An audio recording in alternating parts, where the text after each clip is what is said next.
Hi friends, welcome to my channel Madhavi Boddu blogs అండి. ఈరోజు ఒక కొత్త రెమెడీతో వచ్చేసానండి నేను. అది దేనికోసమో చెప్తాను చూడండి. ఇది ఆవాల నూనె అండి.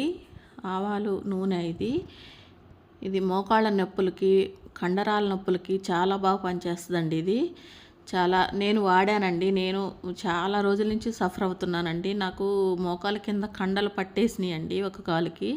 ఆ కండ నొప్పికి వాడాను.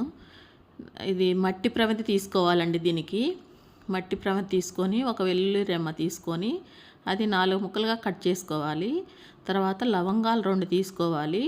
తర్వాత కర్పూరం 2 తీసుకోవాలండి, బిళ్ళలు చిన్నవి. తర్వాత 1 స్పూన్ అంతా ఆయిల్ వేసుకోవాలి. ఆవ నూనె 1 స్పూన్ అంత అయితే సరిపోతుందండి. మనకి ఎక్కడ ఏ నొప్పి ఉన్నా తగ్గిపోతుందండి ఇది వాడితే. 2 వేసుకోవాలి. ఇవి లవంగాలు 2 వేసుకోవాలి. తర్వాత వెల్లుల్లి రెమ్మ 4 ముక్కలుగా కట్ చేసి వేసుకోవాలి. తర్వాత కర్పూరం బిళ్ళలు 2 వేసుకోవాలి. ఇది బాగా కాగపెట్టుకోవాలండి. స్టవ్ మీద మట్టి ప్రమిదిలోనే పెట్టుకోవాలండి. స్టీల్ వాటిలో పెట్టుకుంటే మనకేమీ తగ్గదండి నొప్పి. ఇది మంట పైకి వస్తుంది కాబట్టి మనము అది ఉంటుంది కదా పట్టుకునేది, కట్టర్తో పట్టుకోవాలి. కట్టర్తో పైకి పట్టుకొని స్టవ్ వెలిగించుకోవాలి. ఇది కర్పూరము ఆవ నూనె వేసాం కదండి, కొంచెం మంట పైకి వచ్చే అవకాశం ఉంటుంది. ఇలా పైకి పట్టుకొని ఉడికించుకోవాలి. అది బాగా కాగపెట్టుకోవాలి. బాగా పొంగు రావాలండి. పొంగు వచ్చే వరకు కాగబెట్టుకుంటే ఆ రసం అంతా దాంట్లో దిగిపోతుంది ఆయిల్లోకి. చూడండి, ఇలా కరగబెట్టుకోవాలి. వేడి కొంచెం పైకి పట్టుకోవాలండి, కిందకి పెట్టకూడదు. స్టవ్ మీదకి మంట వస్తుంది. ఇలా పట్టుకొని కాగపెట్టుకోవాలి. బాగా నురుగు వస్తుందండి. నురుగు వచ్చే వరకు ఎల్లో కలర్ వస్తుంది నూనె, అప్పుడు దాకా కరగబెట్టుకోవాలి. చూడండి, నూనె వస్తుంది చూడండి, నురుగు వస్తుంది చూడండి, లైట్గా వస్తుంది. ఎల్లో కలర్ వచ్చే వరకు కాగబెట్టుకోవాలి. ఇది చాలా బాగా పనిచేసిందండి. నేను వాడాను. నేను నెల నుంచి చాలా ఇబ్బంది పడుతున్నానండి నొప్పులతోటి. ఎన్ని హాస్పిటల్ తిరిగాను, తగ్గలేదండి నాకు. చూడండి, ఇలా నురుగు రావాలి. బాగా ఇలా నురుగు వచ్చిన తర్వాత కొంచెం పొంగులాగా వస్తుంది. అది వచ్చినప్పుడు ఇక దించేసుకొని అట్లా మొత్తం కలుపుకోవాలి. అవి 1 స్పూన్ లాంటివి తీసుకొని మొత్తం ఇట్లా కదిలిస్తే ఆ కర్పూరం కూడా కరిగిపోతుందండి లోపల.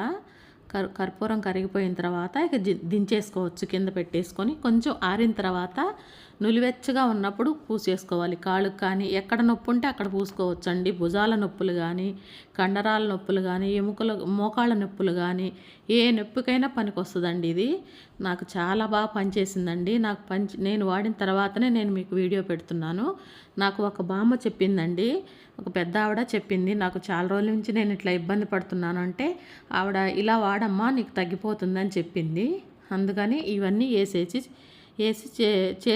చేసి పూసుకుంటున్నానండి. నేను వాడిన తర్వాత నాకైతే చాలా రిలీఫ్ వచ్చేసింది. కండరాల నొప్పులకి చాలా బాగా పనిచేస్తుందండి ఇది. కండరాల నొప్పులకి, ఎముకలకి, మోకాళ్ళ నొప్పులకి, పాదాల నొప్పులకి చాలా బాగా పనిచేస్తుందండి ఇది కొంచెం ఆరిన తర్వాత ఎక్కడైతే నొప్పి ఉంటుందో అక్కడ బాగా మర్దనలాగా చేసుకోవాలండి. బాగా రాసేసి బాగా మర్దన చేసి వదిలేసేసుకోవాలి. తెల్లారి పొద్దున స్నానం చేస్తే నొప్పులన్నీ తగ్గిపోతాయండి. ఎప్పుడైనా పూసుకోవచ్చు, ఉదయమైనా పూసుకోవచ్చు, సాయంత్రం అయినా పూసుకోవచ్చు. నైట్ అయితే బాగా పనిచేస్తుందండి. తెల్లవారులు ఉంటుంది కదా మన కాళ్ళకి, రాత్రికి పూసుకొని పడుకుంటే పొద్దున కల్లా బాగా తగ్గిపోతుందండి. చూడండి, నాకు ఇక్కడ కాలండి చాలా నొప్పిగా ఉంది. అది ఎన్ని హాస్పిటల్ తిరిగానోనండి. నేనైతే చాలా హాస్పిటల్ తిరిగాను, చాలా డబ్బులు వేస్ట్ చేసుకున్నాను. ఇక నాకు తగ్గలేదు అని నేను అనుకుంటుంటే ఒక పెద్దవాడు పాపం చెప్పిందండి నాకు ఈ రెమెడీ. చెప్తే నేను ఇలా చేశాను, ఇలా రుద్దానండి. నాకు 2 రోజులకి రిలీఫ్ వచ్చేసిందండి. గత నెల నుంచి నేను ఇబ్బంది పడిపోతున్నాను. నాకు చాలా రిలీఫ్ వచ్చింది. ఇది మీకు కూడా అవసరం అవుతుందని నేను వీడియో చేసి పెడుతున్నాను. నొప్పులు లేని వాళ్ళు ఎవరు లేరు కదండి, ఇప్పుడు అందరికీ నొప్పులు ఉన్నాయి. వీడియో నచ్చితే లైక్ చేయండి, షేర్ చేయండి, సబ్స్క్రైబ్ చేసుకోండి ఫ్రెండ్స్. అందరికీ యూజ్ అవుతుందని పెట్టానండి వీడియో. లైక్ చేయండి.